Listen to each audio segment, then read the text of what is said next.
So a couple of years ago on the program, we reacted to a video about British people who were told the cost and prices of prescription drugs and medical procedures in the United States, and their reactions. It was really entertaining to see because they were genuinely shocked that the American healthcare system is so terrible and that we tolerate this most of all, right? Because in the UK, you have a national health system. I mean, it really is ideal. That's exactly what I want. Having said that, though, there's a new video by the New York Times where they show more non-Americans details and statistics about our healthcare system here in America, and their reactions are just priceless. Enjoy. If healthcare is a constitutional right, then that's a form of communism because no country could afford those payments without seizing the assets of everybody else. Welcome to Finland!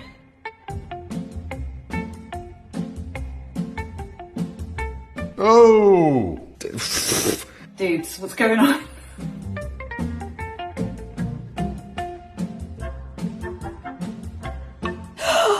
Oh my god! It's making me so mad.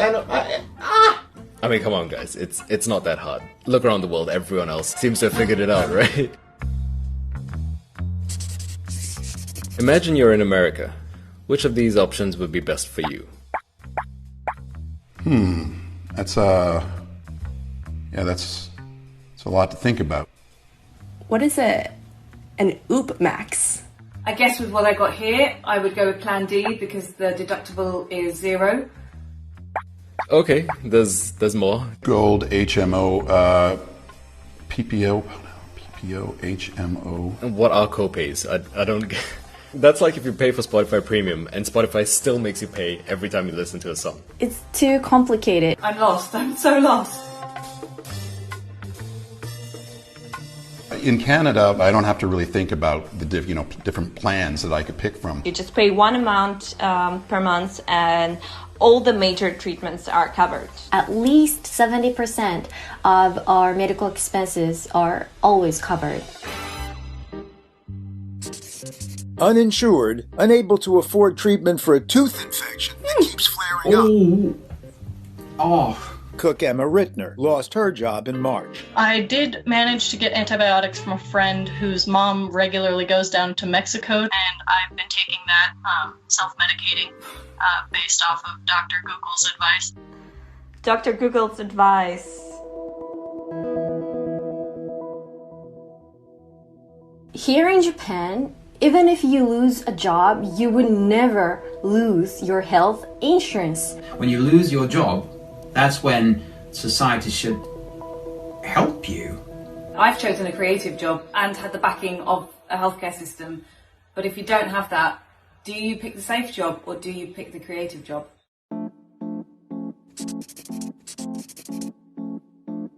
The average price per unit for insulin in 2018. Germany, $11. Canada's $12. Wow.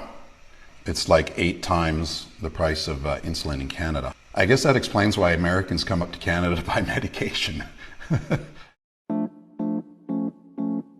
I'm sorry, hold on. So the FDA doesn't have any authority over the prices? We have also privatized health insurance companies in Germany, but the prices are regulated by the government. The government negotiates the prices and fixes that price for 2 years. In Singapore, they regulate this stuff to keep the prices down and, avoid like this happening. Right, so I'm looking at an American medical bill. Why is it so expensive? $428,000 for rooms and such empty spaces. What? Much cheaper to go Hilton Hotel than this one. Skin to skin after a C-section is $39. I had to pay $39.35 to hold my baby after he was born. You need to pay money to hold a baby? My brother Jamie, who's in a lot of our videos, was pretty badly injured. He's going to lose a couple fingers. If you can give $1 or if you can give $5, every little bit will help him and his family.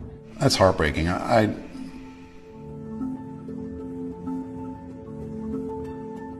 GoFundMe should not be something that people have to resort to pay for their medical bills. So in America, people spend more than twice as much as in Japan for healthcare. You know, if I paid twice the amount for a car, I would want the car to be twice as good. So what's the life expectancy in the US? Why is it less? The US should be on top of both of those lists. Like, if you're charging your citizens that much money, then they better be living the longest lives. It doesn't make sense. When Alec turned 26, he was no longer allowed on his mother's insurance plan. Instead, he decided to pay for his insulin over the counter at list price. But the pharmacist told him a month's supply would be $1,300. He left empty-handed. Alec's official cause of death was diabetic ketoacidosis. A couple of years ago, I developed a heart condition, and I had to have my heart restarted 3 times. After the 3rd time I had it restarted, the doctor suggested I get heart surgery. When I was 13, I started to get sick, and really, really sick. I was then very quickly admitted into hospital, where after 3 weeks I had treatment for a brain virus. The cost of the operation, I think, is about $60,000. And then the next day, when I left the hospital and I got my bill, it was a bill for parking. It was about $30. I was treated by royal doctors, had several MRIs, lumbar punctures, all for free. So I was pretty happy that I lived in Canada and had universal health care. I couldn't have survived if I was in America. To know that I can get sick, I can get injured, but I will still be taken care of. That is freedom. This is not freedom. I really loved the reaction to Bill O'Reilly saying that if healthcare was a constitutional right, that would be tantamount to communism, because you could just see how shocked they are with that level of stupidity. But it's honestly worse than that, because I don't know about you folks, but I know people who thought that the Affordable Care Act was communism. Literally. Conservatives have made this argument. The ACA is communism. Let me remind you, the ACA is a plan that hinges entirely on private insurance. And the role of the government is to basically just pump millions and millions and millions of dollars into the system to subsidize the cost of existing plans. But I mean, long term, as we've all seen in practice, it doesn't work out. The Affordable Care Act failed because what's affordable is subjective. But really, there shouldn't be a cost associated with healthcare when it comes to the point of service, right? Because so long as there's a cost, it's going to be prohibitive. And what we should care about is people getting healthcare. It shouldn't be commodified. We shouldn't worry about whether or not somebody has the money to pay. We should just worry that they receive that care. It's a basic service that government should provide. I mean, we expect the government to provide us with roads. We expect the government to pay for a fire department to come out to our houses if we need them. There's a lot of things that the government does. But for some reason in the United States, healthcare isn't one of the expectations that we have for government. We've just culturally accepted this. And thankfully the tide is turning here, but not fast enough. So, so I like how when they were looking at the plans, one of the guys said, what are copays? That's like if you pay for Spotify Premium and Spotify still makes you pay every time you listen to a song. Exactly. And that seems like an oversimplification, but that's exactly it. Why am I paying every single month a gigantic premium? I think between me and my husband, it's like $1,500. I don't even know how much our deductible is. It's super high. But if we're already paying money every single month, and furthermore, a lot of us don't even use the healthcare, especially if we're young, why do we have to pay for copays? And, I thought that I was getting a bargain because when I actually finally got insurance under the Affordable Care Act, I signed up for the cheapest shitty bronze plan, which is still expensive. And I went to a doctor and I didn't have a copay. So I thought, oh my God, this must be a really great plan, even though it's bronze. Come to find out, I get a bill a couple of weeks later in the mail. So the copay actually would have been preferable than the hundreds of dollars. It's just, our system is a joke. It's an absolute joke, but yet conservatives in both parties in the United States prop it up as like being one of the best in the world. But this video debunks that as well. I love how shocked they were. One person said, you need to pay money to hold a baby. That was the cost of $39 for skin-to-skin contact. Yeah, they nickel and dime you in every way they conceivably can. And anyone who's ever received healthcare in the United States can attest to this. Every single American has a story about how shitty the American healthcare system is. And when they showed the price of drugs, the United States in comparison with other developed countries, it's shocking how much more we pay. I mean, I have a nephew who needs insulin. He needs this to survive. And just the worry that he can't afford it and that my sister can't provide the insulin that he needs, that in and of itself is so immoral. A society that allows something like this to go on, somebody in America, in the richest country on earth, having to worry that they won't be able to, afford their life-saving insulin, it shouldn't happen. It shouldn't happen. But the fact that it does, it really speaks to where our priorities lie as a nation. They brought up the GoFundMes. Every single person knows firsthand that there's someone in their lives that needed a GoFundMe. If I'm paying twice as much for a car, it better be twice as good. And that comment stood out to me because that's such a great point. It's simple, but it really is punchy. It's concise. It's exactly what I think Americans need to hear. We pay so much more than other countries, but our outcomes are worse. Our life expectancy is lower. It's honestly, to me, I find it so hard to believe that every single American isn't just furious all the time thinking about our healthcare system. I mean, I talked last year on the program about how months and months and months after my dad passed away, my mom was still receiving medical bills from my dad. It's bad enough that she was grieving during a pandemic, couldn't be with her loved ones because, COVID-19. But on top of that, on top of all of the bad things, she still received these bills from my dad, who died a long time ago now, for thousands of dollars, tens of thousands of dollars. It's so disgusting. So then you add on top of the grief, this fear, oh my God, am I going to go bankrupt?